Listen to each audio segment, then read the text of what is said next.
OTT coins sorry చెప్పండి. Hello చెప్పండి sir. Sir ఇప్పుడు మనకి ఓటీటీ కాయిన్స్ సార్ ఇచ్చారు కదా సార్. ఓకే. ఇప్పుడు డిటిహెచ్కి మన డిటిహెచ్కి ఓటీటీకి 500 కాయిన్స్ ఇచ్చారు కదా. అవునవును. ఆ కాయిన్స్ అనేది ఇప్పుడు మా ఫ్యామిలీలో మేము 3 మెంబర్స్ ఉంటాం సార్. అవును సార్. మా పాప, మా మిస్సెస్, నేను ముగ్గురు ఉంటాం. అది ఇప్పుడు మా ఇంట్లో అనేది నేను ఒక టీవీ మాత్రమే మెయింటైన్ చేస్తాను సార్. అవును సార్. అది ఇప్పుడు ఆ ఓటీటీకి రీఛార్జ్ సార్ ఒకవేళ రిలీజ్ చేసినా గానీ డిటిహెచ్కి ఆ 500 కాయిన్స్ నుండి నా అకౌంట్ నుండి రీఛార్జ్ చేసుకోవడం జరుగుతుంది సార్. అవును. అంటే ఇప్పుడు మా మిస్సెస్ కి 500 కాయిన్స్, పాపకి 500 కాయిన్స్ ఉంటాయి కదా సార్. అవును. ఇవి అనేది కాయిన్స్ ట్రాన్స్ఫర్ నా అకౌంట్ లో ట్రాన్స్ఫర్ కొట్టుకోవచ్చా, లేకపోతే కంపెనీ నుండి ఆ క్యాష్ రూపంలో డిపాజిట్ మాకు డిపాజిట్ చేసిద్దాం మా అకౌంట్ లో, ఆమె అకౌంట్ లోకి, లేకపోతే ఆ కాయిన్స్ అనేది బర్న్ అయిపోయి మళ్ళీ కంపెనీకి రిటర్న్ అవుతాయా అనేది నాకు కొంచెం క్లారిఫికేషన్ ఇవ్వరా సార్? Okay, thank you. అయితే చెప్పండి సార్. అది ఇప్పుడు ఓటీటీ డిటిహెచ్ అని 500 కాయిన్స్లు వచ్చాయి కదా. అవును సార్.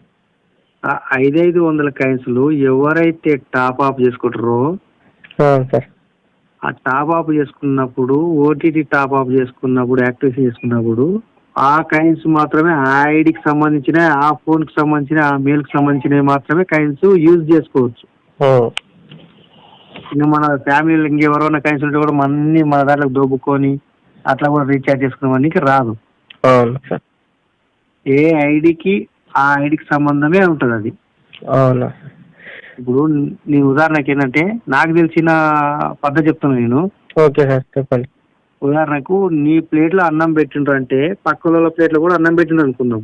అవును సార్. నీ ప్లేట్ తిన్నాక పక్క వాళ్ళ ప్లేట్ తినగలుగుతావా?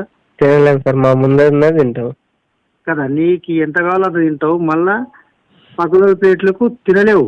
అవును, తినలేము. మా ఫ్యామిలీ అందరూ నాకు వచ్చినాయి కదా అని చెప్పి ఒక గుడి కాడికి పోతే ప్రసాదం పెట్టిండు. 10 మందిని పోతే 10 ప్రసాదాలు 10 ప్లేట్లు ఇచ్చిండు. అవును సార్. ఆ 10 మంది మొత్తం నీవే తినగలుగుతావా? తినలేము సార్. ఎవరిది వాళ్ళే తింటారు కదా. అవును సార్. అన్నప్పుడు దీన్ని ఏమైతే ఎవరి ఐడి ఎవరి అకౌంట్ వాళ్ళకే పనికొస్తుంది కాబట్టి దాన్ని అట్లనే పనికొస్తాయి. అన్ని ఒక దాకా దొబ్బాలనుకుంటే చాలా మంది కాయిన్స్లు కూడా అందరూ ఒక అకౌంట్ తెరిచి అన్ని ట్రాన్స్ఫర్ చేసుకోగలుగుతారు. అవును సార్. కానీ అది రాంగ్. ఏ ఐడికి అయితే టాప్అప్ చేసినా ఆ ఐడి మాత్రమే యూజ్ చేసుకుని ఉపయోగపడుతుంది. మరి సార్, మరి దీనికి ఇప్పుడు నా దగ్గర కాయిన్స్ ఉన్నాయి, నేను చేసుకుంటున్నా. మరి మా ఫ్యామిలీలో ఉన్న 2 అకౌంట్ల కాయిన్స్ మరి ఏ విధంగా చేసుకోవాలి సార్? మరి దాని ఫలితం ఏ విధంగా అనుభవించాలి? ఇప్పుడు నీ ఫ్యామిలీలో ఉన్నారనుకో. అవును. ఇప్పుడు వాళ్ళకు ఒక ఫోన్ ఉంటుంది. అవును సార్. వాళ్ళ ఫోన్లో వాళ్ళు టాప్అప్ చేసుకొని వాళ్ళు వచ్చిన కాయిన్స్ని ఆ విధంగా రీఛార్జ్ చేసుకోవచ్చు. ఇప్పుడు ఫోన్ జియో బ్యాలెన్స్ మీ ఇంట్లో 3 సిమ్లు ఉన్నాయి అనుకోండి. అవును సార్. నీ సిమ్ నీ బ్యాలెన్స్ నువ్వే వాడుకుంటావు కదా, పక్కన వాళ్ళు అయితే వాడరు కదా. ఇప్పుడు మీ భార్యకు ఒక ఫోన్ ఉంది, నెంబర్ ఉంది, అన్నీ ఉన్నాయి. అవును సార్. నీ బ్యాలెన్స్ సగం షేర్ చేస్తావా? ఈరోజు నా డేటా వేస్ట్ అవుతుంది, షేర్ చేయడానికి రాదు కదా. చేయడానికి సార్. వాళ్ళకు కూడా ఆ నెంబర్ ఉంది కాబట్టి వాళ్ళకు కూడా మంత్లీ బ్యాలెన్సా 3 నెలల బ్యాలెన్సా ఎంతో ఒకటి వేయాలి కదా. అవును, వేయాలి సార్. అట్లయితే మా ఇంట్లో అన్ని సిమ్లు జియోనే ఉన్నాయి కదా.